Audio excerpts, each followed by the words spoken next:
Good morning students. आज मैं आपको पढ़ाऊंगा विद्युत धारा तथा चुंबकत्व। बच्चों, सर्वप्रथम डेनमार्क के एक बहुत ही प्रसिद्ध वैज्ञानिक थे हैंस क्रिस्टियन ऑरस्टेड। उन्होंने बहुत सारे प्रयोग किए और ये पता लगाया कि विद्युत धारा और चुंबक दोनों में आपस में संबंध है। कैसे संबंध है कि विद्युत धारा से चुंबक बना सकते हैं और चुंबक से विद्युत धारा बनाई जा सकती है। ठीक है।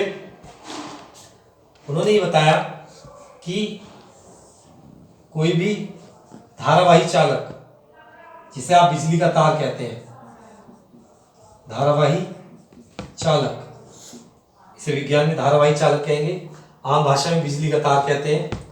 जब इसमें विद्युत धारा बहती है यानी बिजली बहती है तो ये चुंबक के समान भी कार्य करता है। इसमें चुंबक के गुण भी आ जाते हैं। इसका पता लगाने के लिए आप चुंबक की सुई को इसके पास ला सकते हो और जैसे ही एक धारावाही जिसमें विद्युत धारा बह रही है, धारावाही चालक के पास आप चुंबकीय सुई लेके जाओगे तो वह हिलने लग जाएगी। इससे पता लगेगा कि यहाँ पर चुंबकीय क्षेत्र है। और जैसे ही आप इसमें विद्युत धारा बहाना बंद कर देंगे तो चुंबकीय सुई हिलेगी नहीं।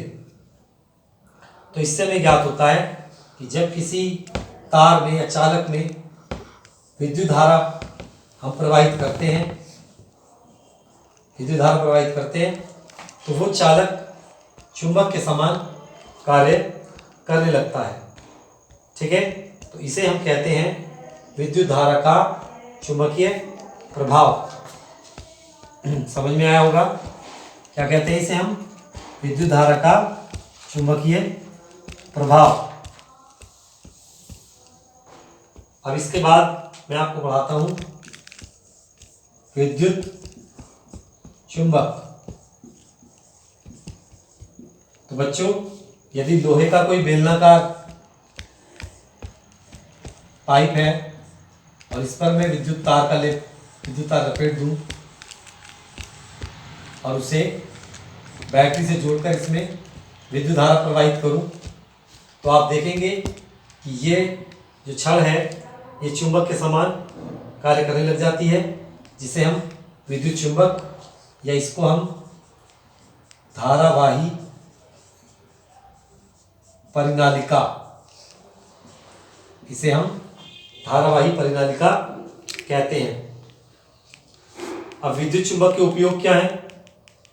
विद्युत चुंबक का उपयोग यह है कि कहीं कबाड़ पड़ा हुआ है, उसमें लोहे की वस्तु भी है, तो विद्युत के द्वारा जो बनी चुंबक है उस कबाड़ के ऊपर घुमाओ और लोहे को चिपका दो।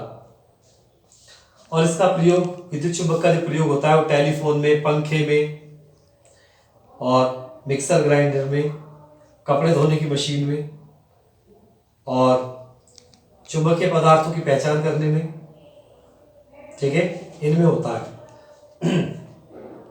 अब बच्चों, आपको सुनकर ये बड़ा आश्चर्य होगा कि जो हमारी पृथ्वी है उसका भी अपना एक चुंबकीय क्षेत्र होता है। हमारी पूरी पृथ्वी एक चुंबक है, ये समझ लीजिए। ठीक है। पृथ्वी को भी आप एक चुंबक ही माने। इसके उत्तर में इसका उत्तरी ध्रुव है और दक्षिण में इसके चुंबक का दक्षिण ध्रुव है। हमारी पृथ्वी एक चुंबक के समान है। इसीलिए जब किसी चुंबक को लटकाया जाता है तो वो उत्तर और दक्षिण में रुकता है। क्यों? क्योंकि हमारी जो पृथ्वी है वो एक चुंबक है जिसका उत्तरी सिरा उत्तर में और दक्षिण सिरा दक्षिण में। जब आप किसी छोटे चुंबक को लटकाओगे तो उसका उत्तरी सिरा उत्तर में और दक्षिण सिरा दक्षिण में अपने आप ही हो जाता है। तो बच्चों, इस पाठ में हमने आपको बताया कि चुंबक क्या होती है। चुंबक वे पदार्थ हैं जो लोहा या लोहे से बनी वस्तु को अपनी ओर खींचते हैं। फिर मैंने आपको चुंबक के कुछ गुण बताए कि जब चुंबक को लटकाया जाता है तो उत्तर दक्षिण में रुकता है। ठीक है। चुंबक के ध्रुवों को अलग नहीं किया जा सकता। चुंबक के जो समान सिरे होते हैं वो एक दूसरे को दूर भगाते हैं और असमान सिरे एक दूसरे को अपनी ओर खींचते हैं। ठीक है। चुंबक के सिरों पर आकर्षण बल सबसे ज़्यादा होता है बीच की तुलना में, ठीक है। और चुंबक के चारों ओर उसका एक प्रभाव होता है जिसे हम चुंबकीय क्षेत्र कहते हैं, और उसको हम काल्पनिक चुंबकीय बल रेखाओं के द्वारा भी खींचकर प्रदर्शित कर सकते हैं। और ये बताया कि विद्युत धारा में चुंबकीय लक्षण होता है। और बच्चों, चुंबक से भी हम विद्युत धारा बना सकते हैं। ये जो हमारे जनरेटर होते हैं, इनमें चुंबक से विद्युत धारा बनाई जाती है। तो बच्चों, ये पाठ अब आपका समाप्त होता है।